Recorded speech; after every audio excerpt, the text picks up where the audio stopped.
Let me start with a hard question. Have you ever walked away from a conversation feeling drained, used, or low-key disrespected, but you said nothing because you didn't want to make it awkward? If yes, then listen closely. You're not kind, you're disappearing, and people notice when you disappear. Some will appreciate you, but others will use you. And today, I'm going to show you the 7 signs they're taking advantage of you and exactly how to flip the power back without becoming cold or aggressive. Because being nice isn't the problem. Being unavailable to your own needs is. Saijianfan 1, you say yes automatically, even when your whole body is screaming no. You feel that tiny pull in your chest, that hesitation, that voice saying, I don't want to do this. But the words that come out of your mouth are, sure, no problem. That's not kindness. That's fear. Fear of disappointing. Fear of being misunderstood. Fear of being seen as selfish. But here's the truth. You cannot save every relationship by sacrificing yourself. You flip the power back by replacing automatic yeses with, let me check and get back to you. This gives you space, clarity, and control. CGN 2. People expect your help but never reciprocate. They've built a pattern. They call you only when they need something. They respond quickly only when you benefit them. You're their convenience, not their priority.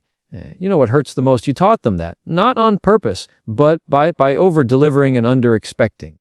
You flip the power back by matching their energy, not their excuses. Give help? Yes, but don't run faster than they walk. CGM 23. They get upset when you finally enforce a boundary. The moment you say something simple like, I'm not available, or I can't talk right now, they act confused, offended, shocked. Why? Because you've been giving them VIP access to your time, energy, and emotions for free. But listen, people who get angry at your boundaries are the ones who benefited from you having none. You flip the power back by staying calm. You do not defend. You do not over-explain. You repeat the boundary like it's a fact, not a debate. Saijian 4. You apologize for things that aren't your fault. You say, sorry, like it's a greeting. Sorry, can I ask something? Sorry, I couldn't reply instantly. Sorry, I didn't understand. Stop. Just stop. Apology addiction makes you look smaller than you are. It trains people to treat you like you owe them space. Replace sorry with thanks for your patience. Or here's what I can do. You flip the power back by speaking like someone who belongs in the room, not someone sneaking in through the back door. Being too nice is not kindness. It's self-abandonment dressed as generosity. It's the quiet habit of shrinking yourself so others can stand taller. It's smiling when something hurts, agreeing when everything inside you is screaming no, and carrying burdens that were never yours to hold. People call it kindness, humility, being a good person. But deep down you know it's not that. It's fear. Fear of conflict, fear of rejection, fear of disappointing someone, even if it means disappointing yourself again and again. When you're too nice, you don't give from fullness, you give from emptiness, you give from anxiety, you give because you hope it will make people stay, like you more, choose you, validate you. But that's not kindness. True kindness is choosing to help when you can, not sacrificing yourself every time someone else drops their responsibilities at your feet. True kindness has boundaries. True kindness has a spine. Too nice people have a heart, but somewhere along the way they learn to disconnect it from their own needs. Think about the last time you said yes when you genuinely wanted to say no. Your voice caught in your throat. Your mind ran through all the possible consequences if you declined. What if they get upset? What if they think I'm ungrateful? What if this ruins the relationship? So you agreed. And maybe they thanked you. Maybe they didn't. But either way, that small yes cost you something. Time, energy, peace, sleep, sometimes even self-respect. And the saddest part is most people never even realize how much it cost you because you act like it's nothing. You hide the price you pay. Being too nice teaches others a dangerous message, not because they're bad people, but because you're training them. Every time you say yes to something that drains you, you're teaching them that your time is free, your boundaries are flexible, and your needs don't matter. You're teaching them that you're available even when you're exhausted, that you'll help even when you're overwhelmed, that you'll forgive even when they haven't apologized. And people learn fast. They learn who always picks up the phone, who always fixes the problem, who always gives another chance, not out of malice, but out of habit. A habit you've been reinforcing for years. The truth is, people don't take advantage of you because you are kind. They take advantage because you make yourself available in ways that harm you. You confuse kindness with compliance. You confuse generosity with people-pleasing. You confuse being needed with being valued, and somewhere deep inside you fear that if you stop being overly nice, you'll lose people. But the hard truth is this: if your kindness is the only reason someone keeps you around, they're not afraid of losing you. They're afraid of losing your benefits. When you start reconnecting with your own needs, the world shifts. Saying no becomes an act of self-respect, not selfishness. Setting boundaries becomes clarity, not confrontation. You begin to show up in relationships differently, not as a doormat, but as a person whose time matters, a person whose feelings matter, a person who doesn't have to earn love through over-giving and over-explaining.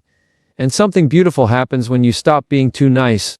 The right people stay, the ones who respect you, the ones who don't panic when you set a limit, the ones who appreciate your yes, because they know your no is real. You no longer fear losing people because you finally realize that anyone who disappears the moment you start honoring yourself was never yours to keep. Self-abandonment is easy.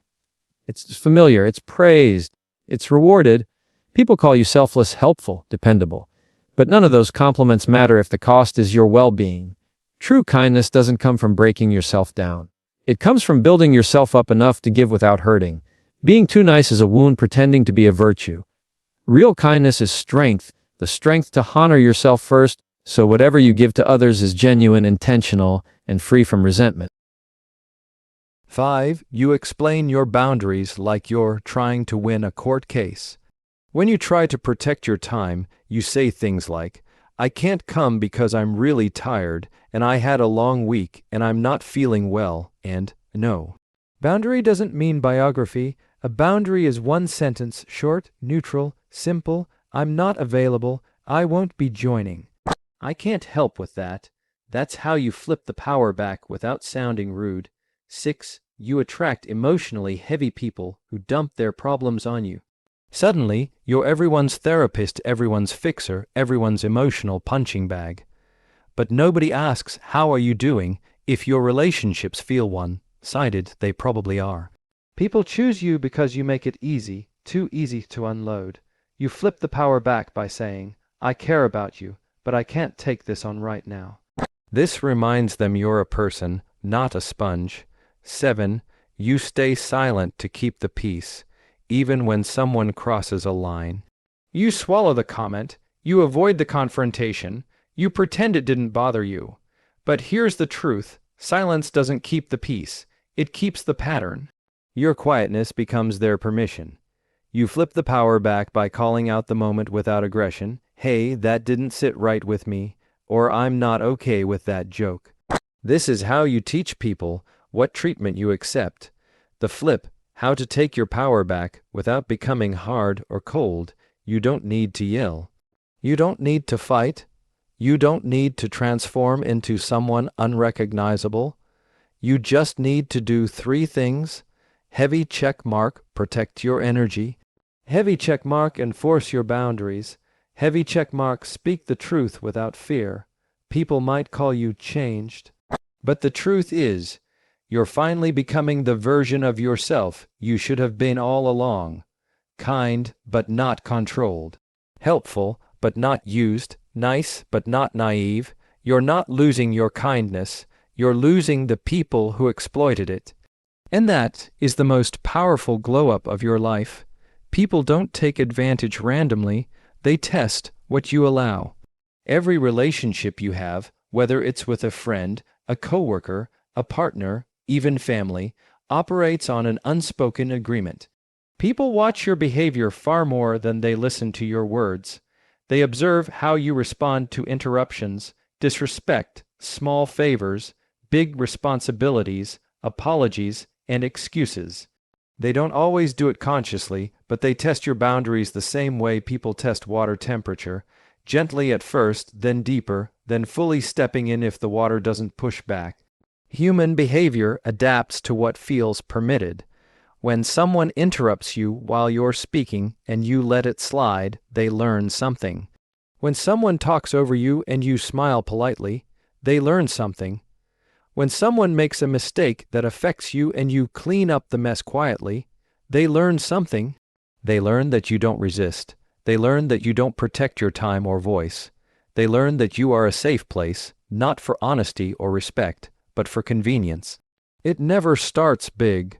No one begins by taking advantage in an obvious way.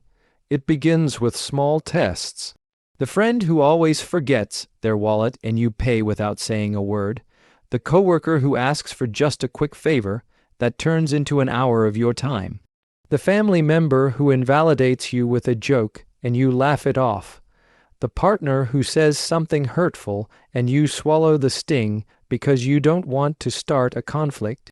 These small moments become patterns, and patterns become expectations. After a while, people don't ask themselves whether their behavior is fair. They assume you're okay with it because you've always been okay with it. You might think being understanding, flexible, and forgiving makes you kind. But what people actually see is that you are willing to absorb discomfort so they don't have to. And once someone learns that about you, that becomes your role in the relationship. Not because they're evil or manipulative, but because you never showed them the edges of your limits. You never showed them where the line is, and people only respect boundaries they can see. You may believe that if you finally speak up, confront something, or say no, it will create tension or conflict. You imagine the worst-case scenario. They get angry, distance themselves, or accuse you of changing. But the truth is, the real conflict has been happening silently for years inside you. You carry frustration you never voice. You replay conversations where you should have stood up for yourself. You tolerate behaviors that drain you. You become the quiet container for everyone else's comfort, while nobody asks whether you're comfortable too. The strange thing is, the moment you finally set a boundary, you'll see people's true character instantly. Some people adjust, they apologize, they respect the boundary, they say, "I didn't realize, thank you for telling me." Those people were never trying to take advantage. They were simply following the pattern you taught them. But others will resist. They will complain, blame you, or act offended, and that reaction will reveal exactly why your boundary was necessary. People who benefit from your lack of boundaries are always the ones who get upset when you finally draw a line.